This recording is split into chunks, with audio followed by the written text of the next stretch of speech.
Hello everyone, welcome back to the channel. Today we're going to be talking about some absolute fool climate change activists that try to destroy and decimate a Van Gogh painting to raise awareness for climate change. I'm going to let the clip play and then we'll talk about it after.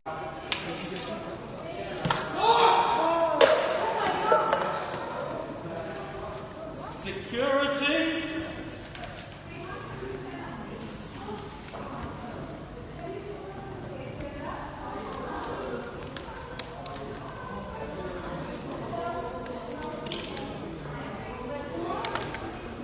Yeah, so pretty much these two people are from this movement called Stop Using Oil, and they decided to go into a national museum and throw a 99-cent can of tomato paste or tomato soup on this very famous Van Gogh painting. It's called like the Sunflower. Sorry, I'm not super articulate when it comes to paintings and the painting history, but we all know who Van Gogh is. He's one of the most critically acclaimed and famous artists in all of history, and so of course all of his art is super well recognized and famous. And this clip absolutely blew up on Twitter and all of social media. I mean, I even saw one clip on Twitter that had 45 million views just of this one stunt. Only 18% of the people watching this video right now are actually subscribed to the channel. Don't be part of the 81%. Subscribe to the channel. You have nothing to lose.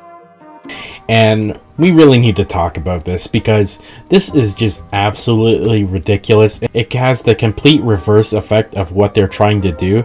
Now, I don't know why they specifically went after a Van Gogh painting. I don't think Van Gogh was like super anti-climate change or something, or like a climate denier. I think it was just because he was famous and it would get him a lot of attention. And that's really what they wanted. They wanted attention to make people aware of climate change. Like, just take a minute to think.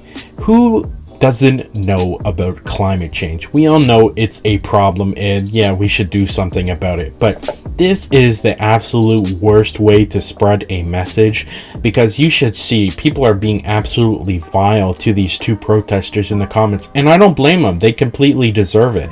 This is the absolute worst way to spread the message. I mean, people hate art vandals, and that's just what they're doing. They're vandalizing famous art to spread a message about climate change, which honestly doesn't really make sense. I mean, there's plenty of other things these people could be doing, like going outside of, Congress or political building, holding protests. There's so many other things that they could do to spread their message in a positive way. But I swear, climate activists are honestly some of the worst activists in all of history.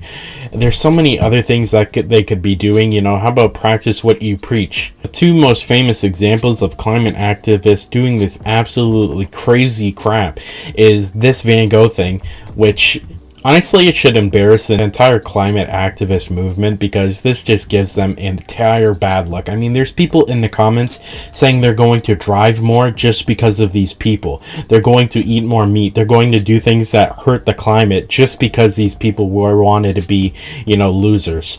And there's also multiple instances. I've seen it especially in places like Australia, I believe, where a bunch of climate activists come together. They glue their hand to the highway and sit in front of cars. And so their whole thing is to cause disruption. That's why they do it. However, they're actually hurting the climate by protesting. I mean, they literally have hundreds of cars idling, waiting for them to move out of the way. I mean, and normal people that just want to go to work are furious with these people, these climate activists that are just sitting in the middle of a highway. And that's another thing I don't get. A popular trend in the climate activist movement is to glue your hand. The two activists that tried to deface the Van Gogh painting, they tried to glue their hand to the wall so it'd be harder to remove them. But I mean, it's like, you see the bottles, it's like sticky glue from the dollar store. It's not that effective. Security's going to remove you. I mean, they were probably arrested.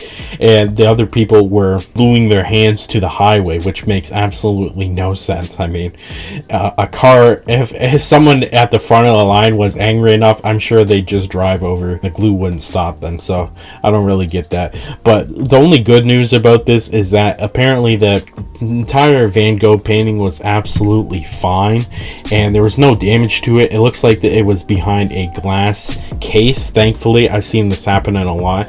I mean, if you've ever seen a picture of the Mona Lisa, you'll know it's the most well-known paintings as far as I can tell, and it's behind a huge glass case, and it's bulletproof. So of course a Van Gogh painting that's as big as the sunflower, which is apparently a very famous painting by Van Gogh, of course it was going to have some protection, but they still got in there and they still attempted it, which is just, it's an asshole move. And I think the more climate activists try to annoy and demean their activism by doing stupid stuff like this, I think the less and less people are going to support them. I mean, I've literally never seen an activist movement do something so dumb and have the backlash just be tremendous. I mean, like I said, there are people in the comments saying they're going to pollute more because they hated what they did. And I mean, that's the complete opposite. And if they were trying to spread awareness, that's also pretty dumb, because again, who doesn't know about climate change and, you know, the fight we're facing? These protesters got what they wanted. They got attention, but attention isn't always a good thing. You know, I hear people say all publicity is good publicity. There is no way that's true, because the people in these comments saying they're going to pollute more because this thing was so publicized, and I mean, the clip got like almost 50 million views in a couple of days. If even 1% of the people that watch that video are going to pollute more just because they didn't like how these climate activists protested, it is a bad thing for the environment. And you know what, I'm in complete disbelief that people nowadays think that this is the activism that we should be trying to perform. It makes no sense to me. Yesterday we made a video talking about how Dream responded to some major allegations against him. Dream had a new response to allegations towards him, while Dream the Freak was trending on Twitter. This is a video you're not going to want to miss. Click here to watch it now.